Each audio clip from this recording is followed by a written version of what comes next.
Seeing a red ring on your Amazon Alexa or it's stuck on mute? Don't worry, this often means the mic is off or there's a small glitch. In this video, I'll show you step by step how to fix the red ring or mute issue. So let's jump right in. Solution 1. Check the mute button. Look for the microphone icon button on the top of your Echo Dot. Press the button once. If the red light turns off, the microphone is now enabled, and Alexa should be able to hear you. Solution 2. Restart the Alexa Echo. Unplug the power adapter from the Echo Dot for about 10 to 15 seconds, and then plug it back in. Now again, try to press the microphone button till the red light turns off. Solution 3. Faulty button. If the button still doesn't work after restarting, it's possible there's a hardware issue with the button.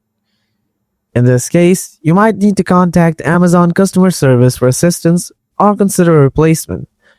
That's how you can fix the mute button or red ring problem in your Alexa Echo Dot. If this video helped you, give it a thumbs up.